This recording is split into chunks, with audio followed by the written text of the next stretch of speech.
အားလုံးပဲမင်္ဂလာပါခင်ဗျာဒီကနေ့မှာတော့သခင်ယေရှုခရစ်တော်မွေးဖွားဖို့ရန်အတွက်အသုံးတော်ခံမဲ့မာရိဆိုတဲ့အပြိုကညာတယောက်ရဲ့အကြောင်းကိုတင်ဆက်ပေးသွားမှာပဲဖြစ်ပါတယ်ခင်ဗျာ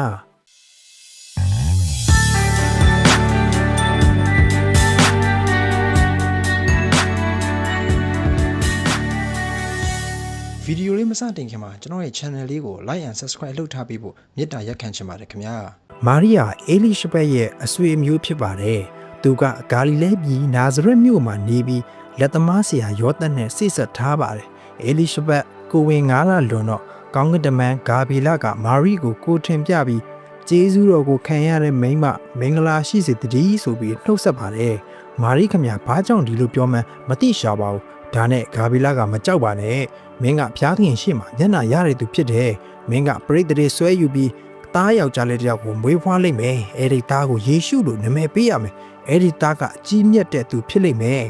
ပြီးတော့အမြင့်ဆုံးသောဘုရားရဲ့သားတော်လို့ခေါ်ဝေါ်သမုတ်ခြင်းကိုခံရလိမ့်မယ်လို့ပြောပါတယ်ဒါနဲ့မာရိကကျမကအပြိုစင်မှာဘလို့လုပ်ပြီးကလေးရနိုင်ပါလဲလို့ပြန်ပြောတော့ဂါဘီလကတန်ရှင်းသောဝိညာဉ်တော်ကမင်းရဲ့ပေါ်မှာတက်ရောက်ပြီးအမြင့်ဆုံးသောဘုရားရဲ့တကူအာနုဘော်တော်ကမင်းကိုလွှမ်းမိုးလိမ့်မယ်လို့ပြောပါတယ်အမြုံမလို့ခေါ်တဲ့မင်းရဲ့အဆွေအမျိုးဖြစ်တဲ့အေလိရှဘက်လည်းကိုဝင်ရှိနေပြီအခုဆိုကိုဝင်က6လတဲ့ဝင်နေပြီလို့ပြောပြပါတယ်ဒါနဲ့မာရိကကျမဟာကိုရောရဲ့စကားအတိုင်းဖြစ်လာပါစေလို့ဝန်ခံပြီးမှကောင်းကင်တမန်လည်းမာရိစီယာနဲ့ထွက်သွားပါတယ်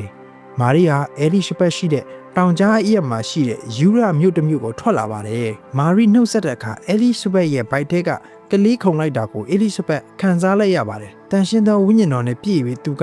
မာရိညီမရဲ့ဗိုက်ထဲမှာရှိတဲ့ကလေးကမြတ်စွာသောမင်္ဂလာရှိတယ်လို့ပြောပါတယ်မာရိကစိတ်နှလုံးအပြည့်နဲ့ထာဝရဘုရားကိုဂုဏ်တင်ချီးမွမ်းပါတယ်လို့ပြန်ဖြေပါတယ်အေလိရှဘက်နဲ့3လအတူနေပြီးနာဇရက်မြို့ကိုပြန်လာခဲ့ပါတယ်ယောသန်ဟာသူတော်ကောင်းဖြစ်လို့မာရိစီမှာကိုဝင်ရှိမှန်းသိတော့မာရိရဲ့ဂုဏ်အသရေမပြတ်စေခြင်းလို့တိတ်ဆိတ်စွာစွန့်ပယ်မယ်လို့ကြံ့နေပါတယ်ဒါနဲ့အိမ်မက်ထဲမှာကောင်းကင်တမန်ပေါ်လာပြီးသူ့ကိုလက်ထပ်ဖို့မစိုးရိမ်ပါနဲ့သူကဘာအမားမှမလုပ်ပါဘူးပရိသတ်တွေကတန်ရှင်းသောဝိညာဉ်တော်ကြောင့်ဖြစ်တာလို့ပြောပြပါတယ်ဒါနဲ့ယောသန်လည်းအိပ်ပျော်ရာကနိုးလာတဲ့အခါကောင်းကင်တမန်မှားထားတဲ့အတိုင်းမာရိကိုဇနီးအဖြစ်လက်ထပ်ယူပြီးအိမ်ခေါ်သွားပါတော့တယ်ခင်ဗျာ